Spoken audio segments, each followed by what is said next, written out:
My mama's worth in Venezuela, mama like Cinderella, mama's got a chumbaye.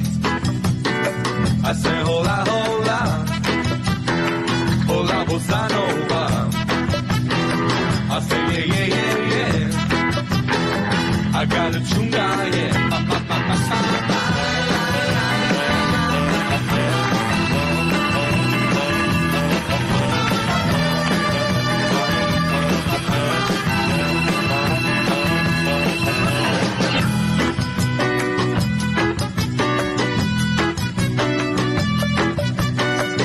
Daddy Joe, marijuana, daddy smokes marijuana, daddy's got a chungaye. My daddy rode Don Quixote, daddy rode El Quixote, daddy's got a chungaye. I say no, no, no, no, no more tequila, no. I say yeah, yeah, yeah, yeah, I got a chungaye.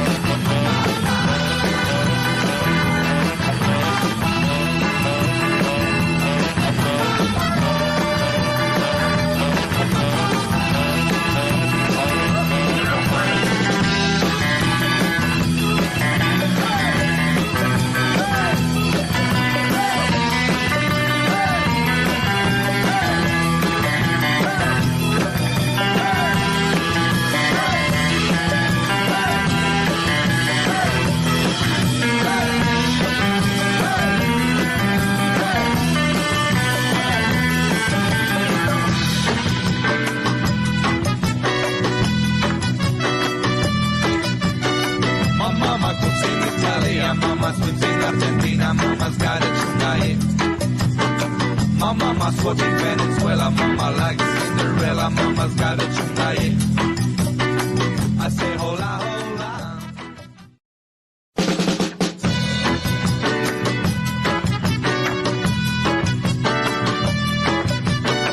My mama cooks in Italy, mama swims in Argentina, mama's got a chungaye. My mama's worth in Venezuela, mama likes Cinderella, mama's got a chumbaye. I say hola, hola, hola bossa nova. I say yeah, yeah, yeah, yeah, I got a chumbaye.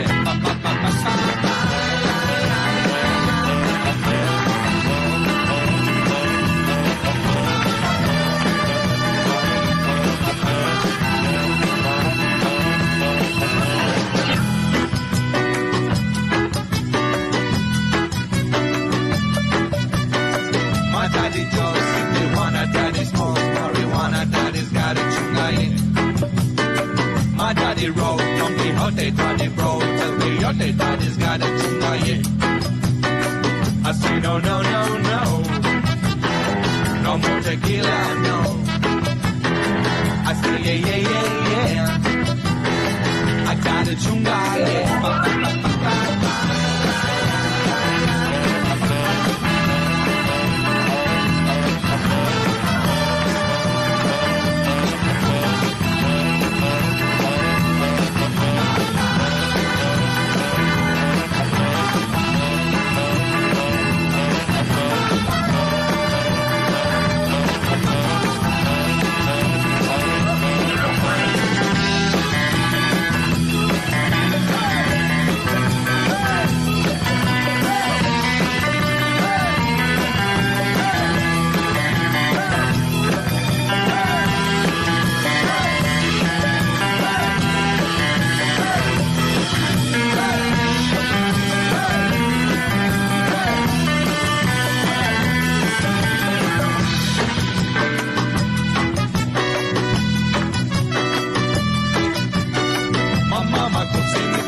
Mama's lives in Argentina, mama's got a chungaye.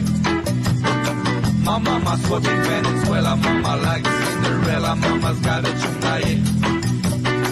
I say hola, hola.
Oh my goodness, welcome back to Planet Lizzdom, everybody. It is raining cats and dogs and skunks and all kinds of other crazy wildlife here in Toronto. Today is July 15th. It is 2021, and it is the most amazing day of the year because it's today. What else can I say? A lot of crazy things have happened to get us to this moment, and I'm so happy to see all of you guys this week.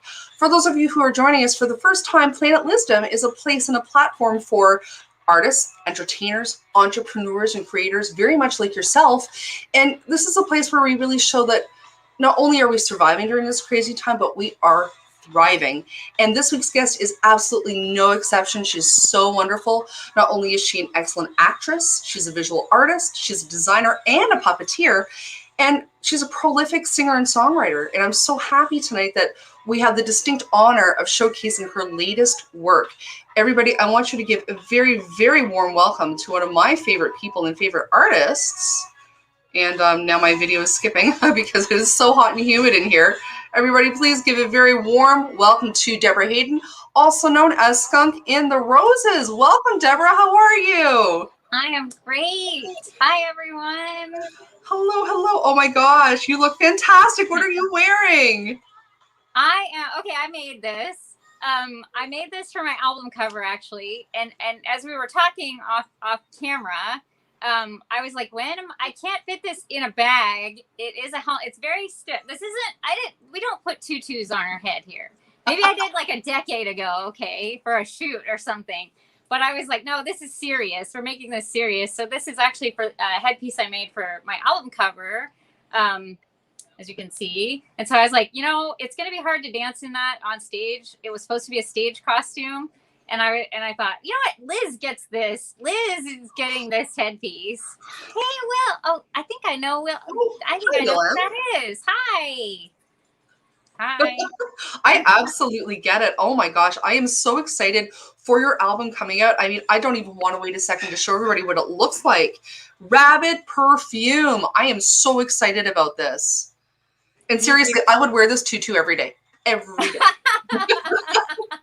Why not? It's so I dyed some of it. It was like kind of a ballerina-y pink, and so there's so much mashed on there. It's like you can't tell that it's actually all of it was ombre dyed. Oh wow! Yes, no, I see it now. Yeah, almost like a Gerber daisy. Okay. Technically, this is supposed to be like a what do you call it? Like an abstract rose, right? Because Skunk in the Roses. Yes. So. Well, for those of us who may not know about Skunk and the Roses, tell me about your name and the kind of music that you are creating. Okay, so the name I actually came up, this is a guess, and you guys, COVID times, there is no time. I try to remember years, and I mess it up all the time. So cut me some slack. 2011-ish, I went to see my brother in New Mexico, and it was like 3 a.m. I was putting my suitcase in my car, and I heard something in the neighbor's rose bushes, and I immediately thought it was a cat, right? And I'm like, oh, kitty, and and I kind of, how you're tired and you kind of like go a direction, and you probably shouldn't go that direction.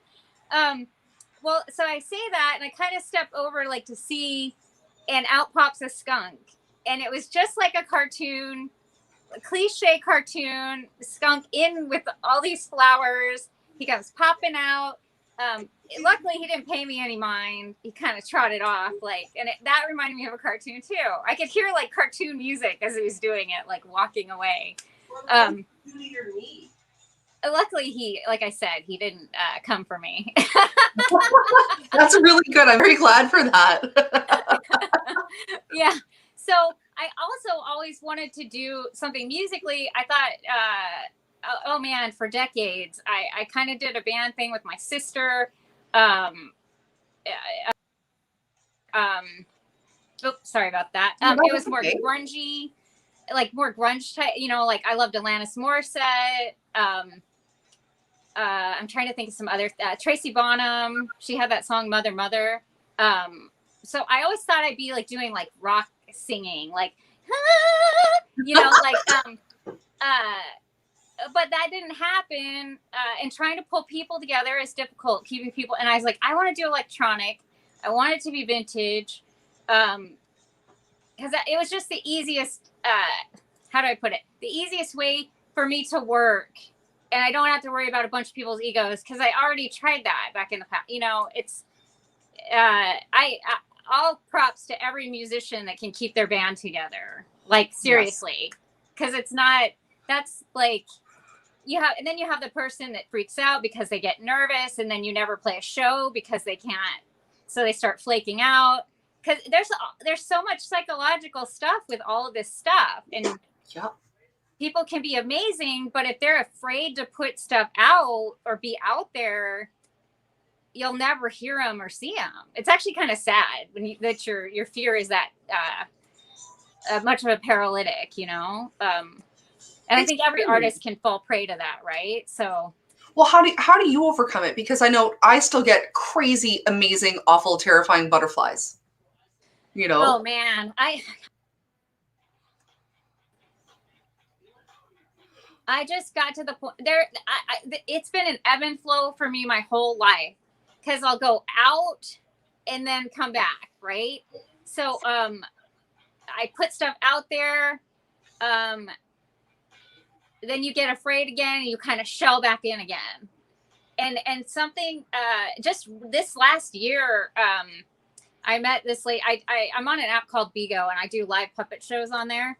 Very cool. She gave me like this little reading kind of thing, and it's Miss T. I don't know if I can say her real name. I don't know if she wants me to say her real name on here. She's also an actress, but she was like, she's like, stop withdrawing. She was like, just keep going out there. She was like, you have something. She's like, I see it like in your chart. And she was like, you go out and then you kind of shell back in. And she was like, I had Leo in my 5th or so. I don't know. I don't remember all that stuff. She said, sorry, I don't know if that's me. She said, it's you have very childlike energy. And she said, cool. That's Leo, because Leo's playful and fun, right? I'm not a Leo. I'm a Taurus like you. Yeah. But that could be some of the shelling up part though too, right? Because it's like you're like, oh man, I put this out here. Oh no, what's the reaction? Ooh, like Same at school. I was very outward. Like I wore the red lipstick. I had the biggest head of hair, ripped jeans, and I was in the Midwest, so that was not, people talk about you when you dress like that. Yeah. So I wanted to look like the music videos that I saw on TV. I didn't know. I thought it was cool. So, I'm like, and so like, but they're like, and I know I'm a petite person, and I know what looks good on me. And at the time, there were like kind of those bigger drop waist dress things, and I knew fitted looked better on me, or I looked drowned out, right? And I knew that. I understood fit from a very early age, and so. So then if it's tight fitted there, then that was a bad thing. Does that make sense? And so, but I look back and I like my pictures because it's fitted. Does that make sense? Like, I mean, something that people may not know about you is that you are a fashion designer. You understand form and fit, and, just because it's in fashion doesn't mean it should be your fashion. Yes. And that's a whole thing. And then, I think everybody probably has fashion regrets. Like when grunge happened, I honestly, that was a shelled up time for me. Yeah. Like I wasn't as outward like I was trying to be, but it wouldn't work. And even the look was very subdued. And so like, if I have a regret of fashion regrets, it'd be that, like that time-ish, and yeah, people should, if you like something and if it looks good on you, like don't hide it. You know what I mean? Yeah. Like don't hide it. Now granted, you can wear whatever you want, even if it doesn't look good on you. Hey, there's people that aren't going to like this at all. Do you know what? They're going to be like, I don't get that. I don't get it. Why'd you do that? Why'd you wear that there? That's so crazy. Yeah. But so, and you also have to break molds. That's how you innovate. Right? Absolutely. Well, look at, oh my gosh, what was the name of that amazing performance artist. He was covered head to toe. Why am I blanking on him? You know exactly who I'm talking about. He had like different eyes all over him, and oh, I'm gonna remember at 3 this morning, and I'm gonna be so mad. Lee Bowery. Lee Bowery. Yeah. Oh, You know, 100%. like there's someone who completely bucked the norm and just said, you know what, I want to look like this, and I'm going to rock that, and you're gonna love it. And honestly, I think if I had grown up someplace else, I either probably would have been a goth or a club kid, but we didn't have any of that where you know what I'm saying? So Yeah. I probably would have been, quite honestly, those are more things like I'm more drawn to now, you know, like, because there is like in my music, you can hear it. There's like kind of a mix of dark things and very light things. Yeah. So, because that's life. Life is contrast. Everything I have has like contrast. Like from my art name, Feminine Oddities, to Skunk and the Roses, because skunks are black and white. To me, the skunk would be considered more masculine figure to me. The rose is a feminine. Okay. Feminine Oddities was always kind of a mix of androgyny, like still feminine, but also androgynous and feminine, masculine. I named the clothing thing, which I don't make clothing for other people. Sorry, guys, I don't have time. Maybe one day I'll have like a grand place where, you know, you can come in and we'll have you fitted and I'll have someone help me, but I don't have that. But Deborah the Great, actually, I didn't name it that because I'm like, oh, I'm so great. It was because great was most of the time a masculine term. And why was it only given to males? And I was like, no, like women need to claim this title too sometimes. You know, I mean, there was Catherine the Great, right? That's right. I looked it up and I was like, yeah, why is this a masculine title? So, but so that's the masculine aspect in it, because I don't like shutting down either side. Everything serves its purpose inside of you, if that makes sense. Absolutely. So, is that where the inspiration for these paintings that you have made came from? Yes, and actually, that was a line of clothing I did in oh my gosh, 1995 for a final project. The ladies looked like that. And so cool. It transferred over later into my art when I figured out that acrylic was my medium. Because I was trying to do oil paint and I just didn't. I had an amazing, awesome art teacher in high school, Annette Bourne. Oh, she was wonderful. She was so what's the word?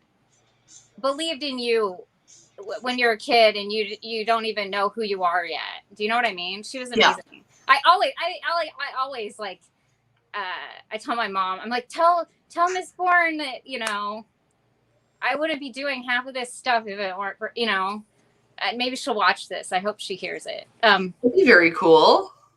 Yeah. Hey, everybody watching right now, tell us who your favorite art teacher was, because I think everybody has that creative person that really spoke to them, that really kind of shaped them. And it's not that my mom was very creative. She would draw paper dolls for us, new paper doll all the time. We'd color them in. My dad's written books. He wanted to be an actor when he was young. All these things, like the musical side is kind of on my mom's side because my grandpa would play accordion, like polka, and like we just have there's entertainers draw like throughout, and you don't think about it when you're a kid, right? Because maybe they're not actively doing it for a living. Mm-hmm. But you're absorbing all. My grandmother was like an amazing. My grandmother was an amazing seamstress. Really? So, yeah. So I got. So you see how like there's just bits of everyone in Absolutely. me now. Well, and I have to show this off. You know, when you say your grandmother was an amazing seamstress, clearly she taught you some great skills because you made your wedding dress, which is stunning. Absolutely beautiful. Oh my God. Like I ate my heart out and I still do. It's just gorgeous.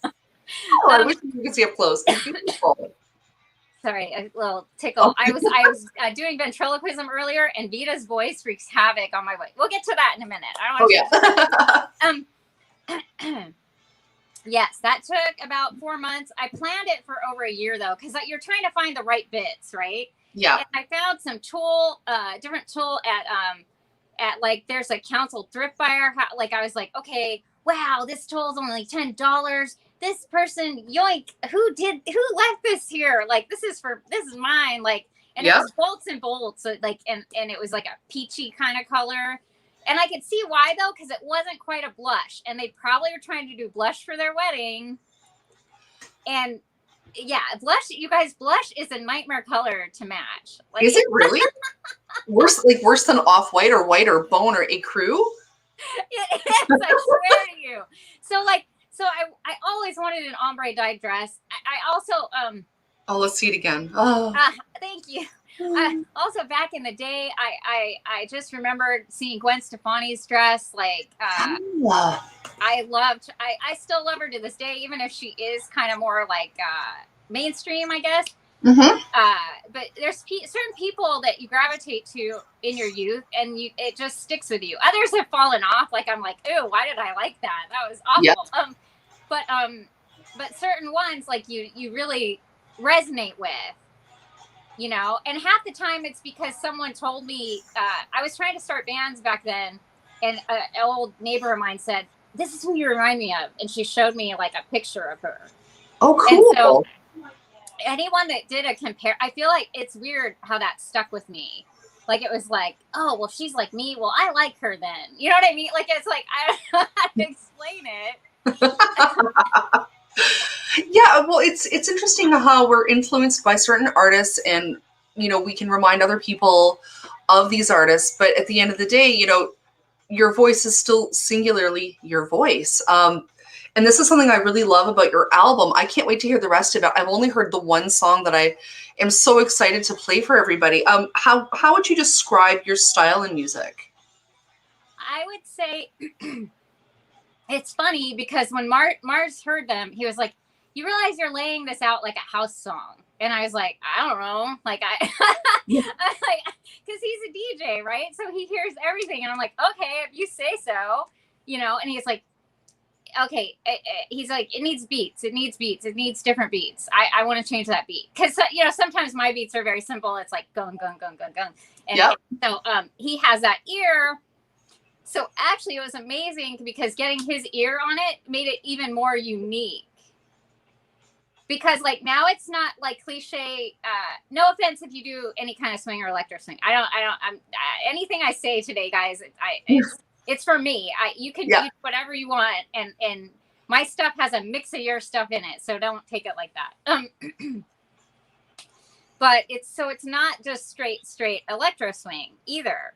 So and I've got these little like breakdowns that are like a cartoon.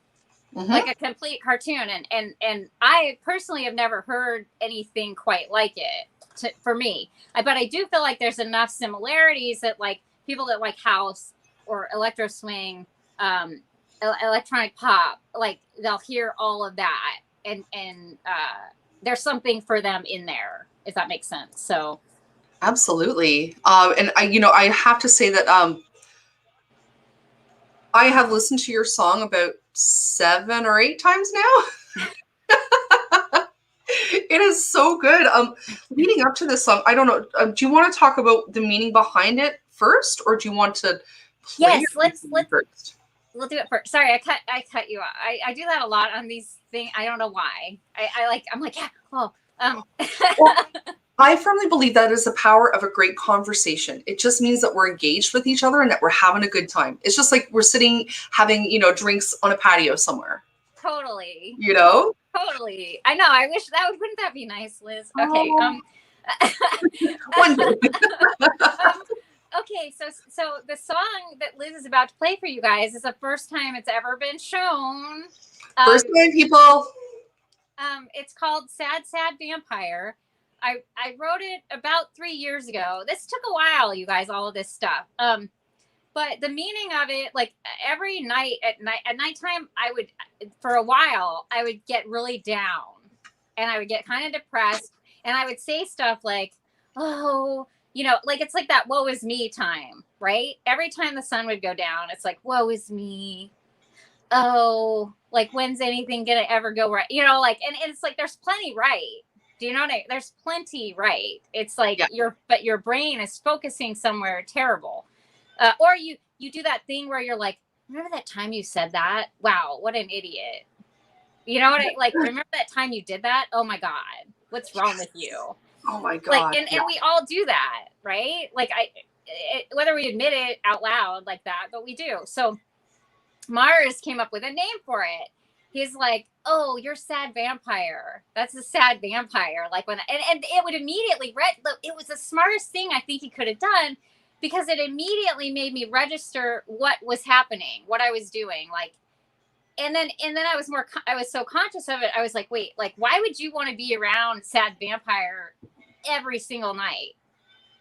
Like, who wants to stay around that every single night? Right. And I was like, I was like, I need to write a song about this. I'm writing a song about this. And so it starts out very like kind of little melancholy-ish. And so when you guys listen to it, I want you to take that in and think about something that's really bothering you or bumming you out. Okay. But then when the chorus kicks up, I want you to get excited and happy, possibly stand up and dance. No one can see you right now. Right. Liz, you don't have to do that right now. You can wait. You got sound stuff. We don't need to knock lights down. So you guys, when you listen, I want you to picture a thing that's been bothering you, right? And then I want you to freaking go berserk and like dance it out. And this is something I learned from UPW, Tony Robbins, that you can change your state by moving yourself, like moving your body. And what have we been doing? We've been sitting. Like I sit all the time. Yeah. So remembering that I do have some kind of control of changing my state, right? So I want people that's the biggest thing I want with this song is I want people to use it like that, because you have your, like, I don't want to deny your sadness, right? We're not, I can't stand like that toxic, it's like that toxic positivity, where it's like, oh, everyone's allowed their moment. Yeah. You know what I mean? Like you can't, it's not even right it's like, we're not robots, right? You ebb and flow with your feelings. So yeah, that's what I want. If people, when they hear it, that's fine. You can think of a thought and be like, oh man, this has really been bothering me. And then when it kicks up and I count, I want you to just go crazy in your room. That's how I see it. That's how I see it. I feel like am I forgetting anything about that song? I think I got it. I hope. Well, I have an idea. Why don't we play this, and everybody, when we're done, let us know if you danced. Yeah. Do it. Do it. Tell us how silly your dance was. Everybody, for the first time ever, straight from Skunk and the Roses' new album, Rabid Perfume, I want to introduce you to Sad, Sad Vampire. DJ, hit it.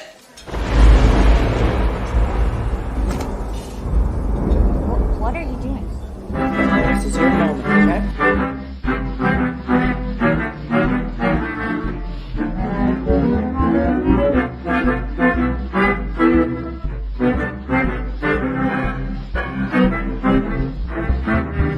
Sometimes I'm alone at night and I get real blue. It's when I'm all alone at night I always think of you. Sometimes I don't know if I will make it through. So when I'm all alone at night, well, this is what I do. 1, 2, 3. You gotta scream, you gotta shout, saying let those little demons out. Set those evil thoughts on fire. Sad, sad vampire. You gotta scream, you gotta shout, saying let those little demons out. Set those evil thoughts on fire. Sad, sad vampire.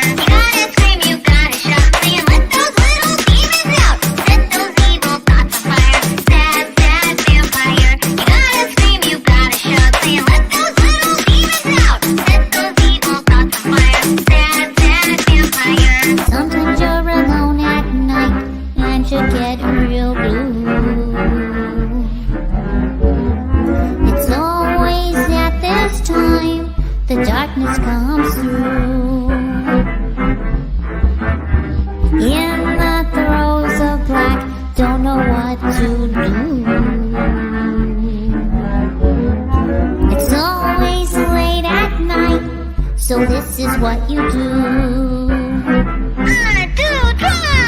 You gotta scream, you gotta shout, saying let those little demons out. Set those evil thoughts on fire. Sad, sad vampire. You gotta scream, you gotta shout, saying let those little demons out. Set those evil thoughts on fire. Sad, sad vampire. You gotta scream, you gotta shout, saying let those little demons out. Set those evil thoughts on fire. Sad, sad vampire. You gotta scream, you gotta shout, saying let those little demons out. Set those evil thoughts on fire. Sad, sad vampire.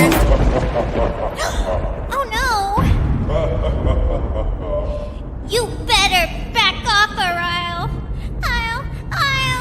You gotta scream, you gotta shout, saying let those little demons out. Set those evil thoughts on fire. Sad, sad vampire. You gotta scream, you gotta shout, saying let those little demons out. Set those evil thoughts on fire. Sad, sad vampire. You gotta scream, you gotta shout, saying let those little demons out. Set those evil thoughts on fire. Sad, sad vampire. You gotta scream, you gotta shout, saying let those little demons out. Set those evil thoughts on fire. Sad, sad vampire.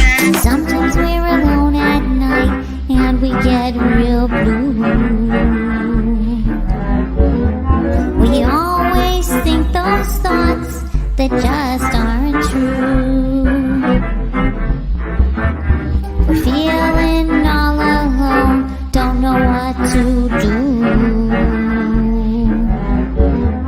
So when we're all alone at night, well, this is what we do. 1, 2, 3. You gotta scream, you gotta shout, saying let those little demons out. Set those evil thoughts on fire. Sad, sad vampire. You gotta scream, you gotta shout, saying let those little demons out. Set those evil thoughts on fire. Sad, sad vampire. You gotta scream, you gotta shout, saying let those little demons out. Set those evil thoughts on fire. Sad, sad vampire. You gotta scream, you gotta shout, saying let those little demons out. Set those evil thoughts on fire. Sad, sad vampire.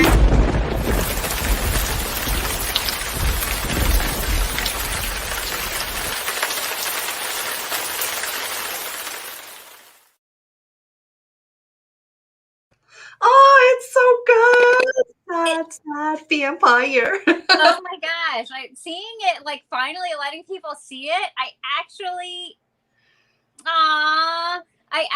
like started to tear up. Really? Just because it's been so long that I wanted people to see that. Yay!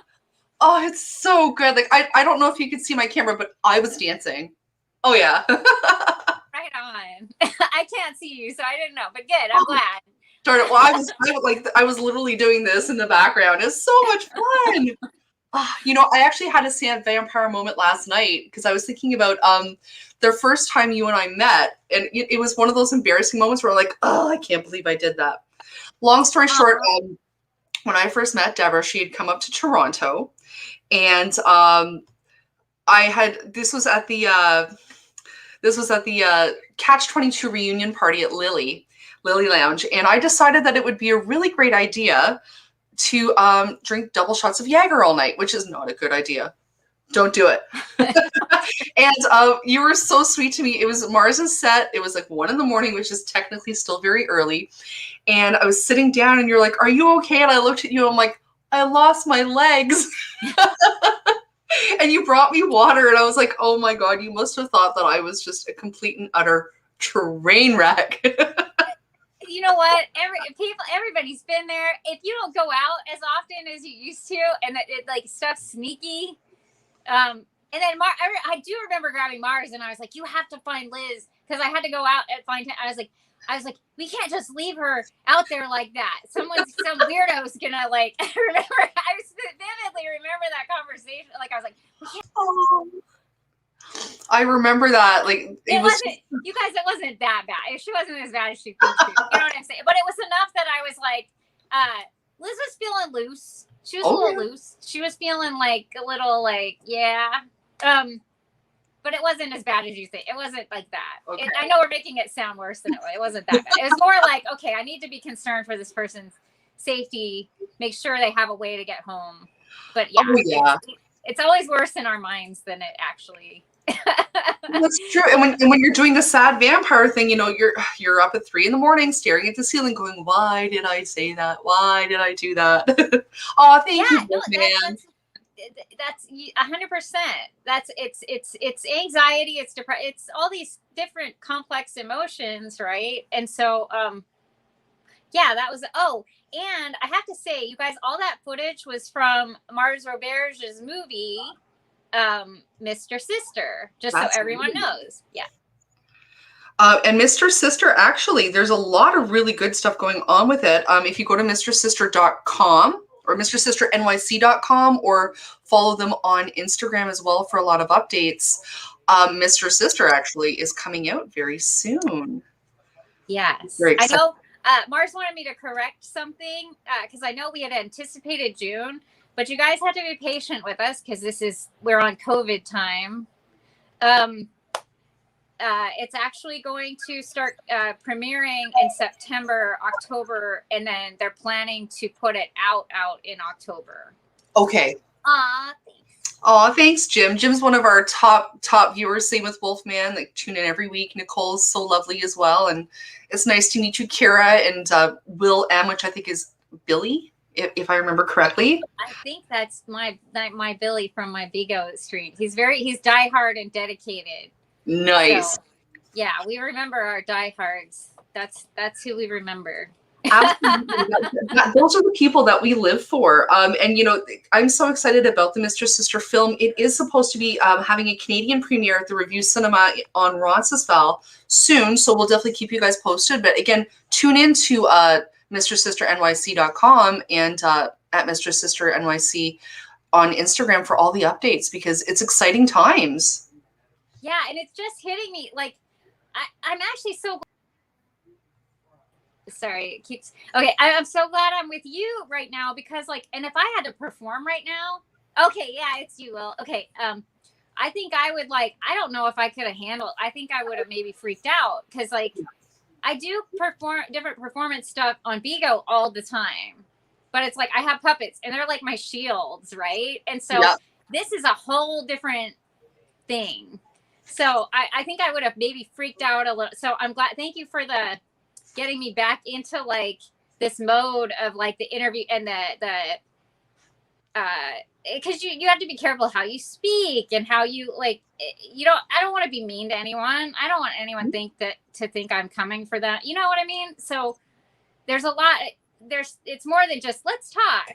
It's no, I got to be careful. If I'm feeling kind of grouchy today, I got to make sure that doesn't reflect, so that can get a little nervy, if that makes sense. So absolutely. I've actually had to learn to not post my feelings on Facebook and social media, because it's the sort of thing where once it's out there, you can't take it back, and sometimes we just want to blurt it out because we're so frustrated, and sometimes I'll be like, oh, I just want to vague post, but even vague posting is complaining and I just can't, and I really want to. Oh, and every once in a while, one I try not to do that at all, but every once in a while one comes out. I can't. Oh, yeah. It's I held it in so long that it's oh, here it comes. I can't help. And probably the wrong person reads it, and it had nothing to do with them, and they're the ones that hate me. That had nothing to do with you. And they're like, I feel so pulled out. You're like, I don't know why, but I'm sorry. Here it comes, blah. And I'm like, oh no, what just happened? That was so mean. So it's yeah, no, but there is, it's I think we all at first, when we got Facebook, all these social media platforms, we didn't realize having the boundaries with them, right? Yeah. And so then people got locked down inside and they have no one to talk to. So oh, here it comes. Because you have to have compassion for people, because everyone went through different things during this, right? And so you gotta set any of the judgments aside or whatever, because especially during that time, because we just don't know it you don't know how hard it is for someone.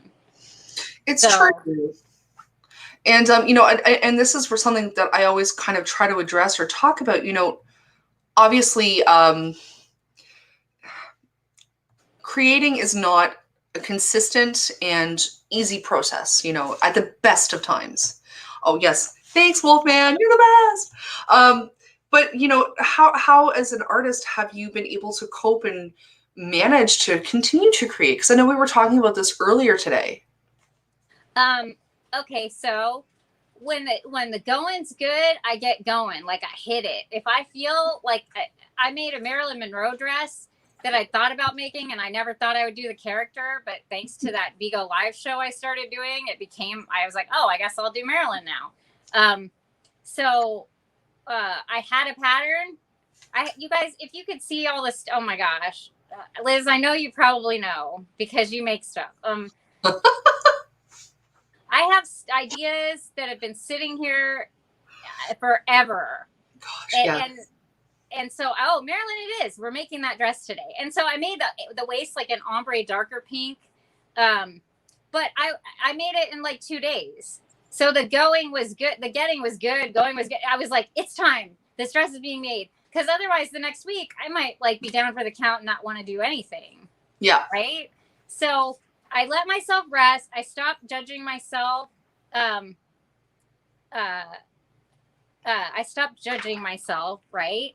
Yeah. Because that's huge. Like we live in our society is like go, move, go, produce, get it done. Yeah. And so I think a lot of people went through some kind of weird depression because of that. Because suddenly, what am I producing? What do I do? Yeah. And so for me, it was a matter of like, I kind of went back to when I was a kid and I grew up on a farm and I was kind of isolated. And so I was like, what did I used to do when I was a kid? Like, and it wasn't necessarily that conscious. I realized it later, right? Mm-hmm. I started doing ventriloquism. I started all this stuff that people told me I should do like decades ago, right? Because I talk through my teeth really easily and you don't see wow. at all. So, but there's more to it than that. Now I'm working on their movements and stuff. It's a lot. So it was more tapping into like old me in a way, me that used to just imagine like crazy, like that's how you got through stuff. Like I'd lay up on my bed and like imagine things, Mm-hmm. right? You call it daydreaming or what, maybe in the past, like that wasn't healthy, but I feel like for this, like, man, oh man, you guys, if you ever had that skill as a kid, like you need to get that out. Like, yeah, absolutely. Because that will keep you moving. Like and then I got all these creative ideas, like it just kept coming in, like, and so that's how I handle it. Rest when I need to rest. Get some of that like little kid energy going on, like when you're snowed in or whatever. Okay. And write it all down. Sometimes I have like, it's like artists I think is like that though. You'll have 50. I'll dream songs. I'll dream like lyrics for songs. That was always came easy if I wanted to do it. If I wanted it, I dream dresses. I can't make it all. It hurts me that I can't make it all. Oh yeah, I know all about that. I would love to show everybody just a taste of what is going on at Vigo because it's fantastic. Oh yeah, sure. Yeah, it's fantastic. For those of you who don't know, Debra is doing Feminine Oddities and Friends. I believe that's what it's called on Vigo, your kids show. Yes, and these sketches that I'm going to assume you're about to play yes, are all stuff that I kind of worked out in my life. So they're very, on Vigo, it's just at Feminine Oddities. Oh, okay. But I named it And Friends because like I have a ventriloquist coach person that reached out to me and he was like, name it And Friends because then you can add guests or it doesn't have to be all girl puppets. And I was like, you know what? That's a good point. We'll add the And Friends. Okay. I can have a guest or whatever. But, what I was going to say is a lot of what you're about to see, I recorded it, but it's all unscripted. So like, you know, when they're like, don't ever edit something unscripted. Don't record it. I am doing that. I love it. Rules were made to be broken. That's right. And I don't have time to be so formal. Like I was like, okay, am I going to get this done or not? And I don't, and it's like, you have enough energy. Like it comes in waves. So it's like when it happens, I have to use it. So, Absolutely. so yeah, so sorry, I didn't mean to interrupt you with that. Oh no, that's okay. Let's show everybody just how great a ventriloquist you are. I love these characters. Here we go. What is that? It's a toothbrush? Disgusting. That ain't mine. I don't need one of those. Oh, well, some of the crew had said something about, you know, you have something on your teeth. What? I don't need that. Toothbrushes are for losers. Toothbrushes are for losers. First, I gotta change into a disguise.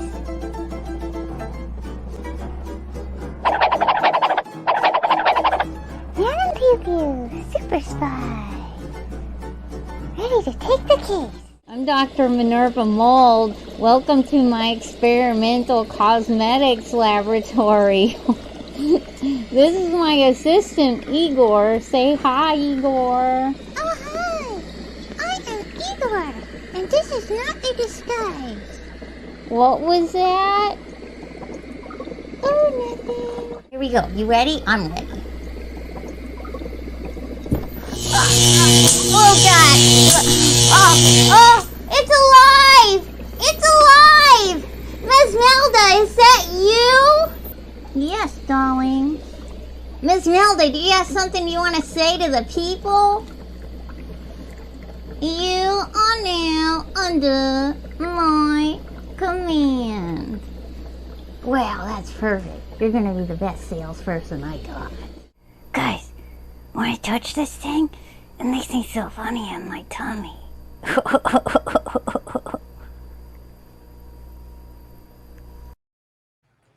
That was fantastic. I love Vita. She's so cute. Everyone loves Vita. And she's like the hardest puppet to move. I got some stuff like for her body so I can give her a makeover because she's not made for this, you guys. I think she's like a prop puppet, to be honest. And I didn't want a Muppet. And so she needs it, you know, she gets mad when I say it, but she needs a little tweaking because she's very, but people fell in love with her personality. Because they feel like she does something. They're like, and so you know, people needed that. But yeah, she became vegan because I cannot have blood on Vigo. Number one. Oh. So this isn't a dig on vegans. I actually have so many vegan vampire friends. They're like, they're goth, but they're vegan. And I always say, I'll say on my live sometimes, I'm like, yeah, well, that's because they like animals, but they don't like people. I love that. So it makes sense, doesn't it? Like, of course. But so she's always on the sly. She's always like, no, I'm vegan. Then she threatens everybody again. And she's freaking awesome. I love her so much. She's like, oh, yeah. So it's fantastic. I loved how during the winter Mars would be doing a live to air for his DJ Twitch night, and all of a sudden Vita would make a little appearance, you know, out of nowhere. Yes. And all of a sudden everybody in the chat room would just get so excited. Good. Oh, you know what? While I have this here, while I have this in front of me, I need to say where you can get my vinyl. I didn't say that. Oh my gosh, let's tell everybody right now. I know. I'm like, wait, I'm like, oh, I'm that bad at this. It's because I never actually physically talked to anyone but Mars. So okay, so you can get my vinyl at skunkintheroses.bandcamp.com. Okay, one. And then I am going to tell you where the screenings for Mr. Sister are. We're having the world premiere September 12th at the Los Angeles TCL Chinese Theater. So, you know, the little hand and footprints. Mm-hmm. It's at that theater. This is like a cool big deal for us. That is a huge deal. And then the second one, the East Coast premiere, is at the Winter Film Awards International on September 30th. That's at 8:30. And you already mentioned the Toronto one. The Toronto premiere is actually October 9th. Okay. 7 p.m. And you already said it, the review. But you can find that on wait, give it a second. Yeah. Oh, sorry. It's okay. Worlddomination.pictures. You can find all of that. So or my pages, I update news and stuff like that. So DebraHaden.com and SkunkInTheRoses.com. So yeah, awesome. You got it. Okay, so I had to get that because I was like, oh wait, I'm not telling. Like, that's part of the reason you do all these things is so people know where to find. Absolutely. And guys, again, the album is Rabid Perfume. I'm so excited for this. Yay. Yeah, and you can listen to the songs on there up to 3 times. So I get it. I know people are kind of like hurting right now. But at least you can hear it. And Sad Sad Vampire is the only single. But as I release cute little stuff to go with this stuff, I'll make the rest singles too. Just I know the way media works, so everything out. Oh, you have to. To me, you have to space. You need to space stuff out too, because if you just go blink, blink, boom, then everybody forgets you now. That's very true. Yeah. So, but I will make those.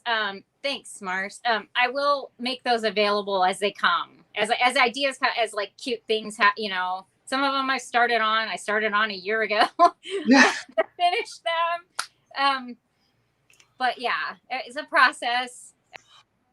I was just going to say that it is a process, and it's the sort of thing where you're absolutely right. You do have to pace it out, especially in this day, being able to grab things so immediately. People will just it'll go in one ear and out the other very, very fast. Yeah, and I see that too. And then, I think one of the reasons why we were intrigued by putting stuff on vinyl was because I feel like people release something, they put it on the web, and then it's like, like the post, and we want your likes. Don't get me wrong, but at the same time, it's like a day later, no one remembers it, and it's like, oh, what? Like that kind of stinks. Like you put so much in, and I see these people like famous.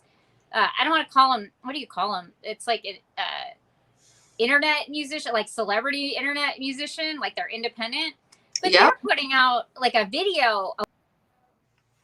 They're putting out like a video a week. And so I wish I could produce like that, but it does I feel like you're going to degrade quality too. Mm-hmm. So, but this person also does stuff for shock value, like gets a lot of attention for. It's like, do I want to spew hateful things and it makes people like me? Yes. Because and so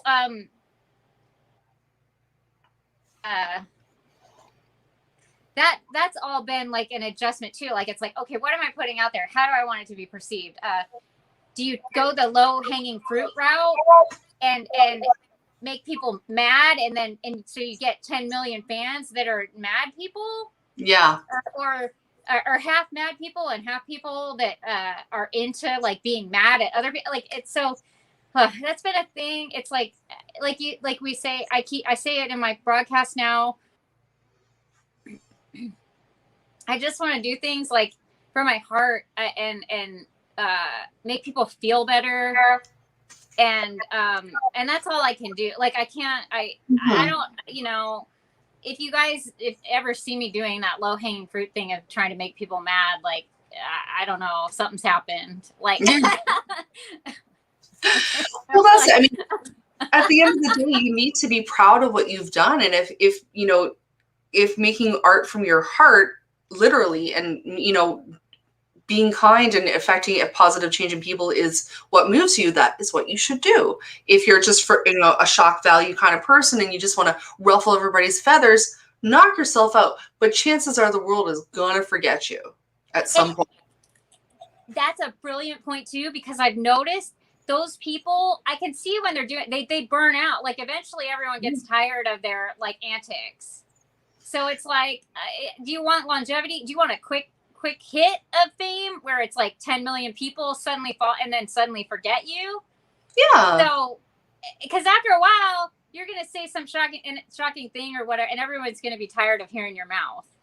Absolutely. So, and then they'll forget the actual art. Because this person I'm talking about, I won't say their name, but some of their songs are actually artful and very like heartfelt and like.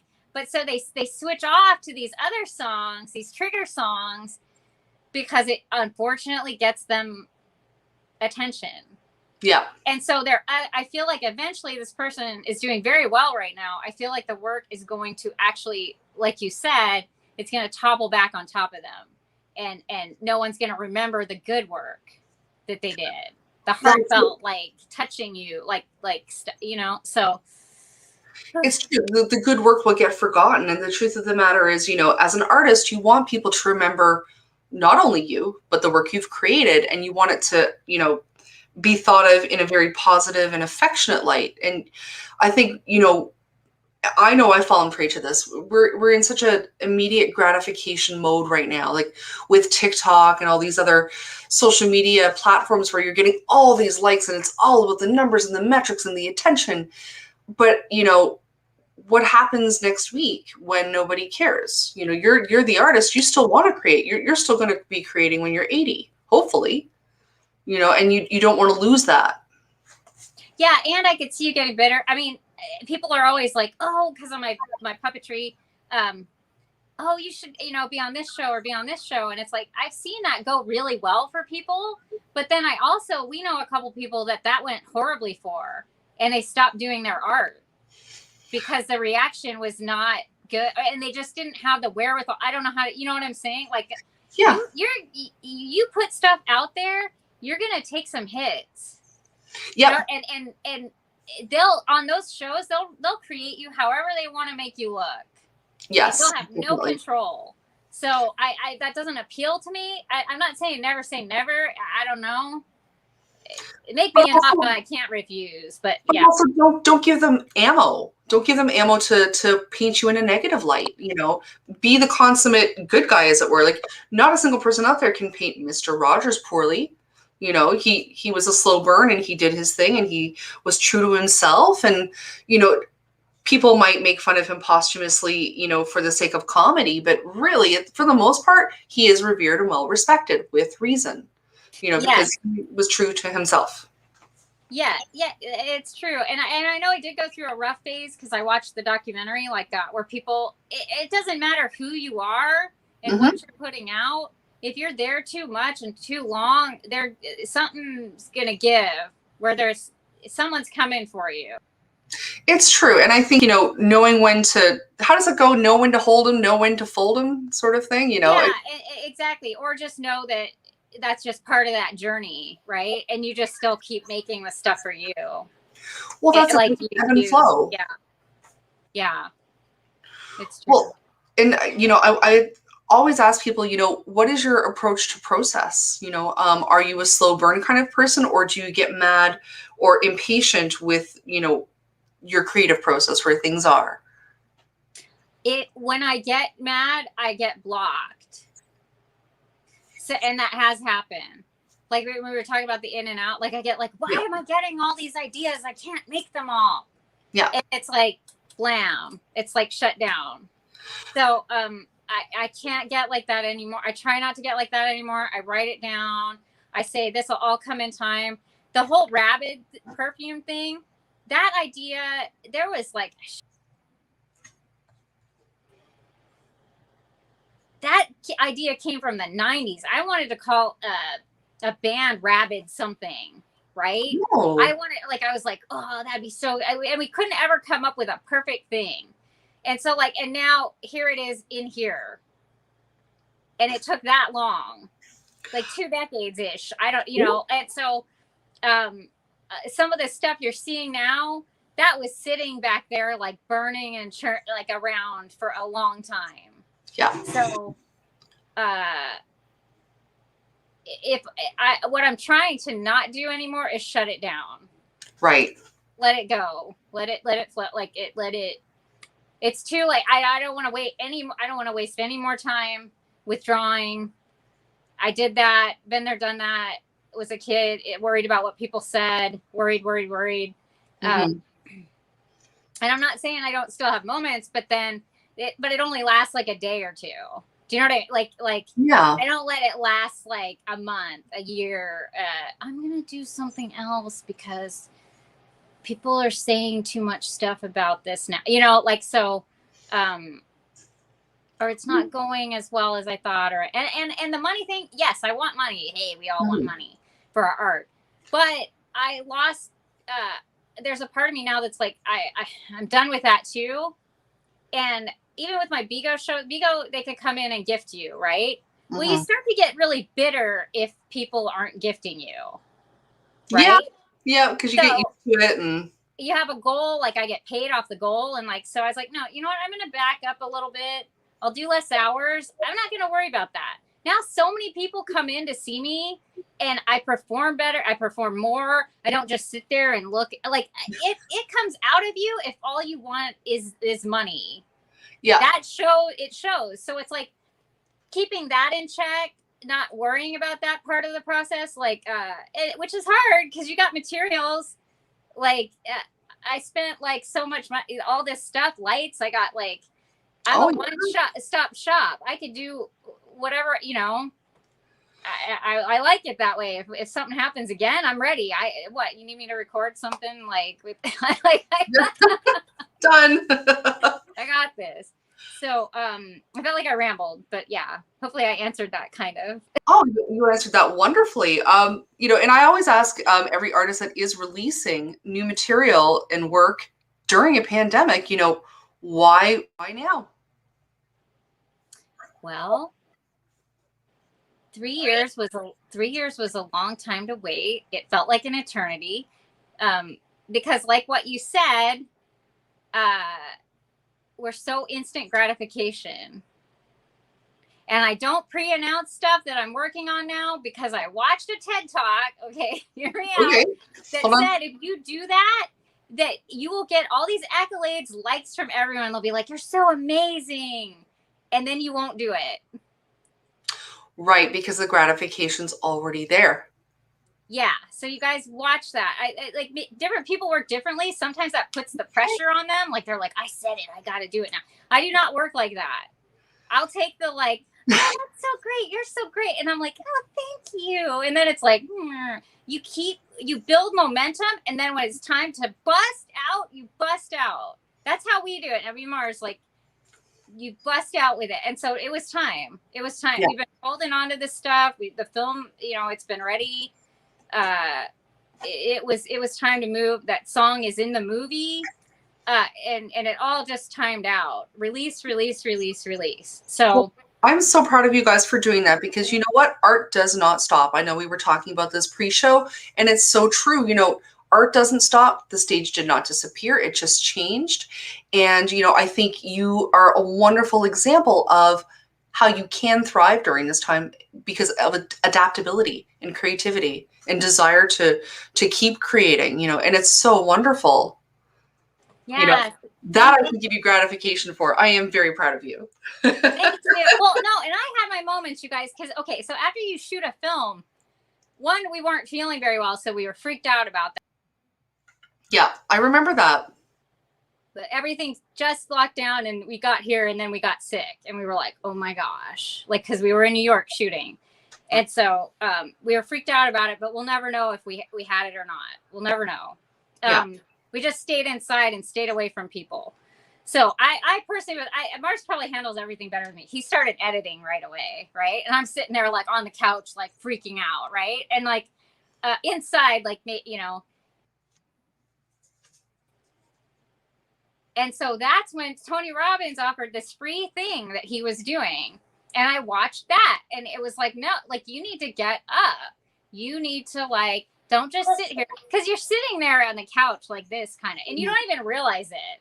Right. And so that's affecting your mood. That's affecting everything that's going on with you. Because how do you feel when you, like, if you're like this, like that you do the hero pose, if you stand up and do that for you'll feel better. Yeah. Right? If you anyone could do, so I watched his free thing. Then I was like, you know what? UPW is not expensive now. I'm going to attend. And I spent some money on UPW. I'm not saying you have to do that. You can go watch YouTube videos. You can find a lot of the stuff that's taught. Like, I'm not saying spend money now. You can buy a book. You can buy whatever. But that greatly, greatly helped me. And I became more open-minded, and it got me moving again. Mm-hmm. And he's dead on the money. If you're sitting, you sit in your thoughts. So you change your state by changing your physiology. So, like, if you're just sitting there ruminating in your thought, guess what? You're staying. Where's it going to go? Where's that energy going to go? So, it helped. And then I was more open-minded. Then this person I met on a film set day, she contacted me out of nowhere. She's like, I got this app. It's a live stream. I think you'd be perfect. This, and that. And it happened right after I did that because I was more open-minded. If I'd been like, oh, I don't like these kids and the internet, like or whatever, but something there doing that process shifted me enough that when she came and offered that to me, I took it. Now I do ventriloquism. Now I can't believe it. It's crazy. That's fantastic. Be open, you guys. Be open and get up, and even if it's a little bit of moving, but not with this on. But Well, speaking of moving, I want everyone to see this musical number that you wrote for Scumbag, which is also another amazing film that you starred in. And you are moving. Not only are you singing, you wrote it and you're dancing in it. Guys, I want everybody to see. Oh, what was it called again? Is this real? But I will say, Frank wrote a lot of that, and I had to give Frank. Like, I just threw some lyrics out here and there. Frank's a maniac when he writes. He's a genius. He should be famous. I don't know why he's not. He's LA famous, if that makes sense. But I have to give him that he did a lot. I just added little tiny bits here and myself to the performance. And that's what inspired me to start writing my music again. See how cool life is, you guys? If you're okay. I love it. I want everyone to experience you and Princess Frank because it's such a great movie and such a great dance scene. Like, I hope truly in my life that this happens to me someday. Everybody, is this real? From Scumbag. You know all the words. Come on. Well, she says she hates me, doesn't even know. And when she wants to love me, it's always on the go. That's because you change every day, every night, every day. But baby, I don't mind if you keep coming my way. We don't have to justify. You know our hearts don't lie. And why we change that anyway? Fucking move! Take your time, don't give up on it. Thinking the same shit last No, week. when I heard your name, I never forgot it. When you came to me, I was honest. Then that look in your eyes said something I couldn't believe. Today, this is happening now. Is this real? Are you for real? Anyway, time and time again, you try to say bye-bye, but I caught you by the tail and wouldn't let you pass me by. I was so surprised when I got your postcard in the mail. It said the sweetest things. It made me wanna cry. We don't have to justify. You know our hearts don't lie. Why would we change that anyway? What the hell's going on? We're fucking late. Take your time, don't give up on it. Well, you know when I heard your name, I never forgot it. When you came to me, I was honest. And that look in your eyes said something I couldn't believe. Is this real? Is this real? Are you for real? Well, I went looking for you and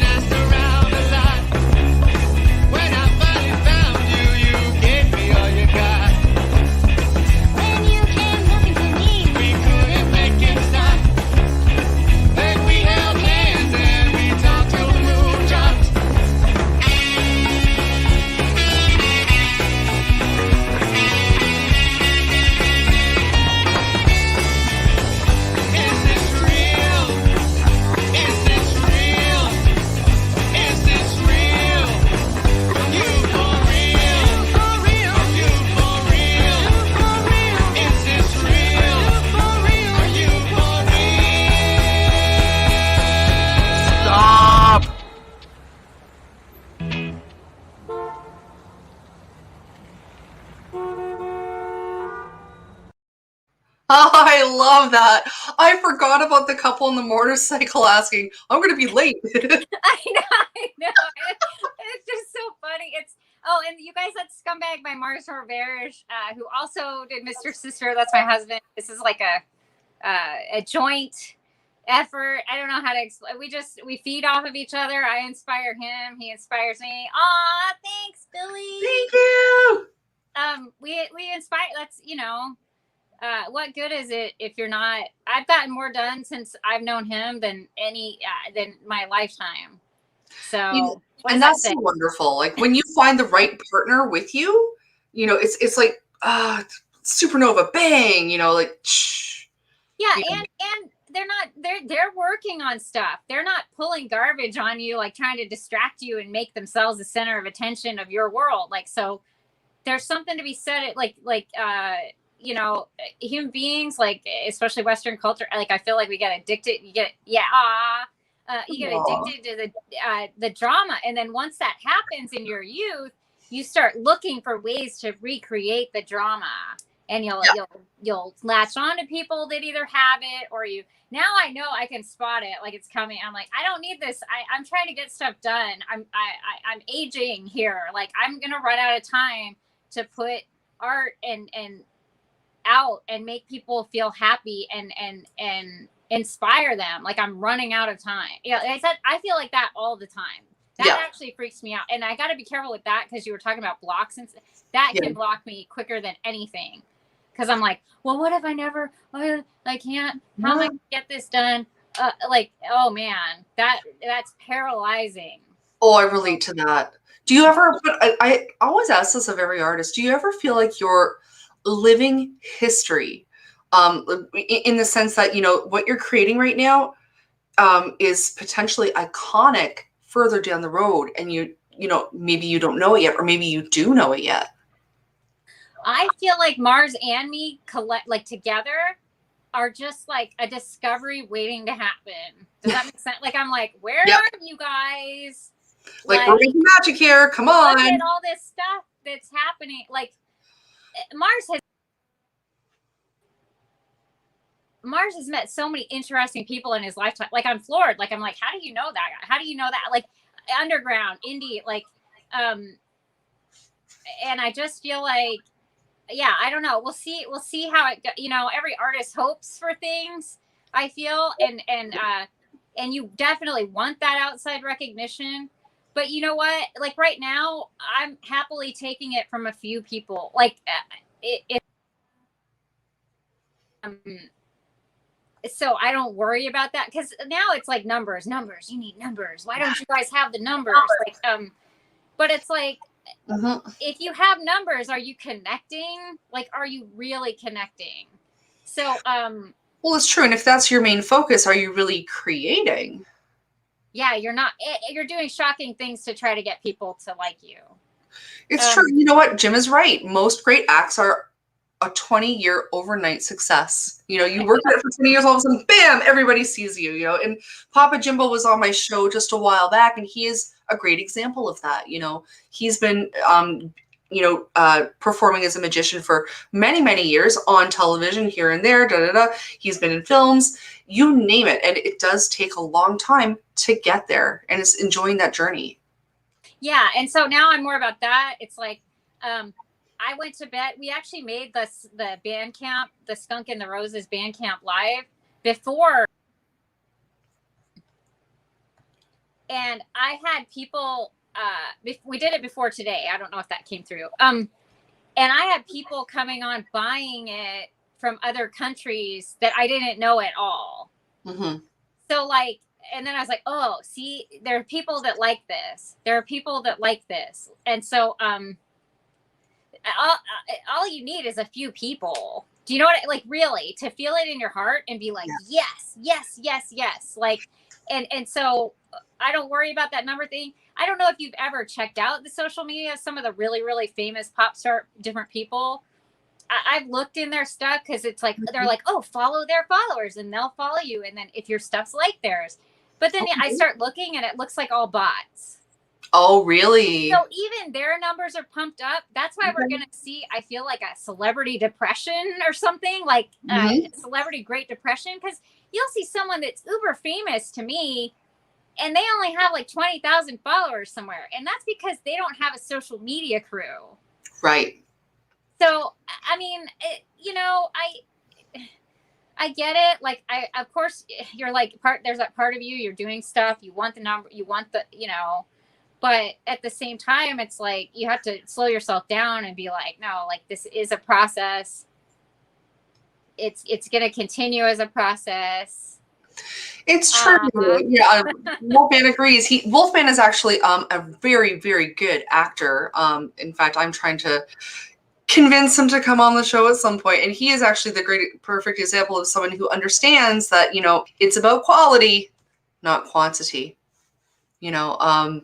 It is about the slow burn, and it's about enjoying it and doing it and creating it.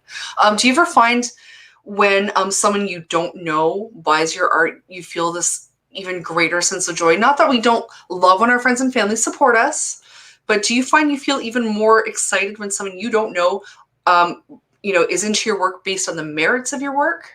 Yes. Oh man, and I have my diehards, and I love all of you, my diehards. You guys rock. Like they're like, they like everything I do. Like, I see you guys. Don't think I'm like, I think I'm all that. I see it. But yeah, when it starts coming in from outside, you're like, whoa, like this is actually reaching, like it doesn't even have to be thousands, it's just like, you're just like, wow, like it's starting to reach out of my circle. Like, that's freaky. It's cool though, so the website. Yeah, my finger skipped onto it. I think, my finger's like, everybody needs to know what you're doing. Everybody needs to go back to worlddominationpictures.com. Yes. That's where you can find out about your Mr. Sister coming up and your new album. In fact, should we play the trailer for Mr. Sister?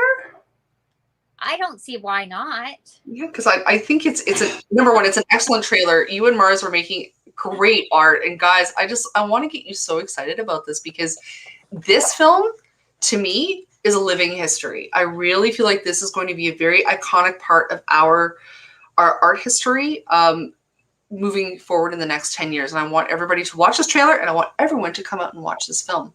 Hey, it's me. I'm in New York. Probably not for long.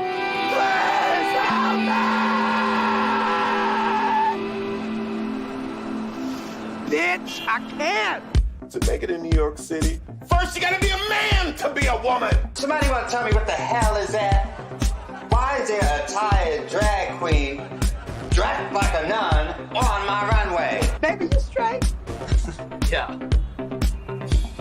I don't want anybody recognizing me. This has been one weird night. Who are you supposed to be? Mr. Sister? That's Mr. Sister. What we got over here at the bar? Oh, fresh meat. Hi, sweetie. You're like a straight drag queen. Is there like a name? Is this like a genre or something? Well, my friend Jasmine just calls me weird. Did anybody ever tell you your ass looks like 200 pounds of chewed up bubble gum? I think it's pretty punk rock. I own this place. I saw what you did up there. I don't actually work here at my house. It's a homeless hoe. Oh, this hole. Come here. That's gonna cost a bitch. OMG, you were amazing. I want you to come back and do it again. You want me to come back here and get drunk and high and insult people? $200 cash a night, $300 on the weekends. Sound all right? I love New York. The customer is always wrong. You're in charge. And little patty pussies and kinky straights from New Jersey are at the bottom of the food chain. We swing. I have a little money, not that much, but I'm hot for a nun with a, schlong. You know what I'm saying? Okay. So, I mean, I'll do anything in bed. She's like a porn star. In fact, she is a porn star. So what do you say we take a fast train to my heart? I wish I had your courage. You're like steel out there. Yeah, my dad always said I'd make a really great mean nun one day. Shoot, I gotta get going, but it was really nice meeting you. Yeah, it was nice to meet you too, Marie. I'll be keeping an eye on you, Marie. I'm just trying to earn a living like everybody else. You know, get my mother out of jail, get my father that sex change operation he's always wanted, and get my kid brother Mikey that great crystal glass crap. I am so excited about this movie! Me too. I can't wait for people to see it. I'm sure everyone in it can't wait to see it. And I was talking to Mars, I mean, the soundtrack is just so good, you know, and the fact that, you know, your music is to be in the soundtrack and you're Marie and this amazing character, and I'm like, I know I will be dancing in the aisles when I come watch it. Guaranteed. Yay. But you know, like, so you see the inspiration, like I wrote that song. I didn't say, oh, put this in your, he's like, I know exactly where that's going in the movie. So he just know, like, it's like we see stuff for each other, if that makes sense. Like, so it's like, oh yeah, you would be so good at that. Like, so, yeah, absolutely. You know, you guys are definitely on. Well, and it's just, how can I put it? Like, every now and again, I will come across a film where I am so excited that I've got the hair on my arms standing up and I've got those butterflies on my stomach and I feel like I'm part of some sort of inside event. Like I am in the know. You know what I mean? And this movie is really, I'm getting the goosebumps again. Mr. Sister's really making me feel like that. Even just your posters are fantastic. Like, guys, I gotta show you this. Like, how iconic and cool is that? Like, oh my God. Oh, and those pictures, that's Austin Torre.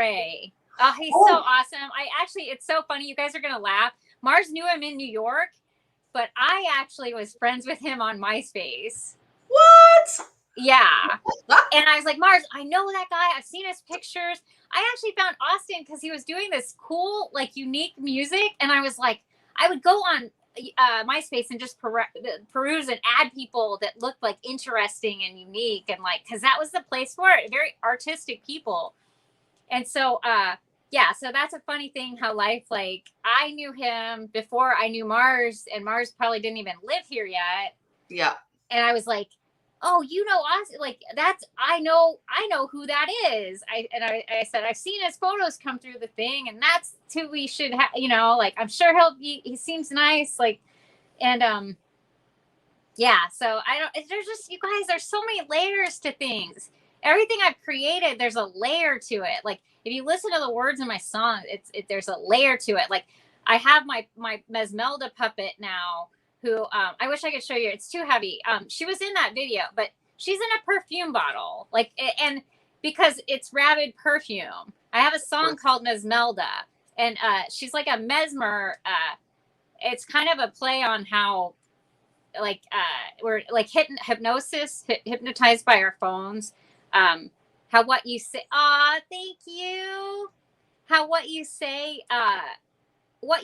is like magical, right? So if you're saying awful things about other people or yourself, in some regard, that's what you're gonna get back, right? And so I have to watch myself. Everybody can have a shady little mouth or get mad at someone, right? And so I have to watch myself. So it's like, the lyrics in Mesmelda are like, it says like, they've got the magic, and that means you're giving your magic over to someone else, like you're giving your power over to someone else. And so at the end, I give it back to you, and I say, you've got the magic. And so, because I feel like a lot of people have been in this state of hypnosis because our phone, our technology, it's all we had. So it's like, you got to pull yourself back out. There's stuff to live for. Like, go get it. Go do the thing. You've been thinking about something. You've been telling people about something you want to do. Go do it. Do it. Don't give that spark of yours away to things that just don't, because it's going to come back. Like, and I've seen it like more and more. It's so profound. Like, I'm watching people and they're like, shady mouth. And then where, and it's like, whoa, like, and so I'm like, well, Deborah, you got to watch yourself. Watch what you're doing. What are you saying? What are you thinking? Like, it's not that dramatically quick, but some of them it is, you know, and if you pay attention and you watch certain people and you're like, ooh, wow, there comes the cause and effect for their behavior. There comes the So, yeah, I don't know. No, That's absolutely. my take on all that. We're very deep there, but yes, you guys, life is amazing. Life is amazing. And guys, do the thing. Go order yourself a copy of Rabid Perfume right now. I can't say that enough because it's amazing. And if you go to Bandcamp, you can certainly hear it. And if you go to World Domination Records and www.worlddomination.pictures/worlddominationrecords.com. And I think I probably spelled it horribly wrong. But you can find it, and I think you absolutely need to order this album because it's fantastic. It's amazing. It's iconic, and it's just, it's great stuff. Sad, Sad Vampire has my heart. I have to go get a copy of your color vinyl now. We just got our record player fixed, so I need to hear it. And I love getting mail. I love getting mail. So guys, do it now. If I remember correctly, you were saying that you were going to premiere your video on YouTube? Yes, actually in a half an hour. Oh my gosh. Ooh, that's soon. Now, remind me, is it Skunk and the Roses? Skunk and the Roses has a new channel, so I appreciate subscribers too, because I just opened it because I was like, should I separate the Skunk and the Roses with the feminine audit? This is the pain of an artist too, you guys, because I have more handles reserved and more web addresses reserved for ideas that I have than I should be allowed to have. Okay, so I was like, do I separate these off? And I was like, yes, you should separate these off, because if one thing starts taking, if one thing takes more traction than the other, like, why are they mixed together? So but that's hard for me. That's hard for me to decide, like, oh, should this all still stay or should this be over here? So I split it off. I took the bold move of splitting it off. Well, guys, go to YouTube and subscribe. Go watch the video again because it is amazing. I definitely will be advertising your future, promotions and events, and definitely your premiere in Canada, especially because we are in Toronto. But obviously, I'll advertise all your other shows as well because this is a big deal. It's very, very exciting. Thank you. Let's see, I just want to fix the audio here because the internet is a wild and exciting place, and we have a huge thunderstorm going on right now. So everything's a little bit wily, but that's okay. With the pandemic, we've learned to roll with the punches and go with the flow. Yeah, what we do. We're patient with our tech. We're patient with Yes, we've learned to be patient with the tech because you just don't know what you're walking into. I'm so thrilled that you were able to take the time to speak with us today. I know this is a very, very big turning point in your career as an artist to be able to release things during a pandemic. That is a huge deal, and I think it's no small potatoes. It is a very big deal. And Marge is so sweet. He says, I can't wait to see you in Toronto, Liz. Skunk and the Roses will perform after the screening at a party to October 9th. That's right. We can't forget that Skunk and the Roses is going to perform after these premieres. So there's, double your money, folks. Like, it's so exciting. I'm so thrilled for you. I mean, I have a lot of social anxiety to get over before then. So that's why I was like thankful for your show. I was like, okay, this is a start. It's all starting. Don't crack under the pressure now. No, you're doing great. You're doing great. Oh my gosh, Debra, I want to thank you so much for being with us tonight. Don't go away. I'm going to let you go for just 1 second, but thank you so much for immersing us in Skunk and the Roses. And I love what you stand for, and I love your art, and I'm so excited by what you're doing. You guys, go do the thing. Go do the thing. The thing is, there's something you've been waiting on. Go do the thing. I'm watching you. No, I'm kidding. Those are important parting words, folks. Go do the thing. Debra, thank you so much for being with us today. You're welcome. It was a joy to see you. Thank you. A joy to see you too. Be well. Guys, I want to thank you so much for joining me tonight. It is always such a pleasure and a privilege to, speak with you, and that you would welcome me into your homes every week is a really big deal. And by homes, I mean into your phone or into your TV and things like that. It's such a joy to see people I don't know in the comments, to see, new faces and make new friends. This show really is for you guys. And, it is such a delight to be able to share artists who may be new to you, but whom I love. And, I always have to say it, and I want to thank again my amazing guest, Debra Haden, also known as Skunk and the Roses. I truly am so excited to see what the future brings for her. She is living history. She is absolutely iconic in the making. Oh, I just love her to death. And guys, Planet Lizzdom actually is now archived, or sorry, syndicated. You can watch archived shows on Carney Show Twitch Wednesdays, 8 p.m. CDT or 9 p.m. EDT. And I think it has switched to 8 o'clock in Toronto time, but that is to be determined. So I will definitely advertise and keep you guys posted. It's followed by the Devil's Hour. Jeff Peterson's making some amazing content over on Twitch. So go check out Carney Show.